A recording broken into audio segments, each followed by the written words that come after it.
चौकीदार शब्द का इतिहास बहुत पुराना है और ये भारत की पारंपरिक ग्रामीण और शहरी सुरक्षा व्यवस्था से जुड़ा हुआ है। आइए इसे आसान और स्पष्ट तरीके से समझते हैं। नंबर 1, प्राचीन और मध्यकालीन काल। भारत के पुराने समय में खासकर गांवों और छोटे कस्बों में सुरक्षा की जिम्मेदारी स्थानीय लोगों पर ही होती थी। गांवों में चौकीदार रात में पहरा देते थे। वे चोरी, डकैती या बाहरी हमलों से लोगों को सतर्क करते थे। कई जगह इन्हें रक्षक या निगरानी करने वाला व्यक्ति भी कहा जाता था। मुगल काल में यानी मुगल साम्राज्य में भी चौकीदारों की व्यवस्था थी, जहां वे किले, बाजार और शहरों की निगरानी करते थे। नंबर 2, ब्रिटिश काल। सबसे बड़ा बदलाव। जब ब्रिटिश राज आया तब चौकीदार व्यवस्था को संगठित रूप दिया गया। श्लोक चौकीदारी कानून यानी चौकीदारी सिस्टम। 19वीं सदी में ब्रिटिश सरकार ने चौकीदारी एक्ट लागू किया। हर गांव में एक या अधिक चौकीदार नियुक्त किए गए।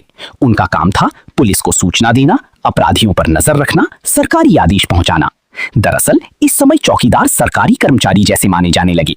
नंबर 3, स्वतंत्रता संग्राम में भूमिका। चौकीदारों की भूमिका सिर्फ सुरक्षा तक सीमित नहीं रही। कई चौकीदारों ने स्वतंत्रता आंदोलन में भी भाग लिया। कुछ जगहों पर वे गुप्त रूप से क्रांतिकारियों की मदद करते थे, लेकिन कुछ लोग ब्रिटिश सरकार के लिए काम भी करते थे।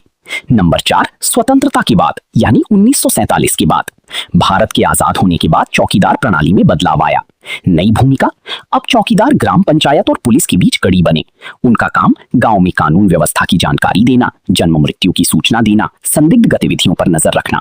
उत्तर प्रदेश में आज भी कई जगह ग्राम चौकीदार की परंपरा जारी है। नंबर 5, आधुनिक समय में चौकीदार। आज के समय में चौकीदार की भूमिका बदल चुकी है।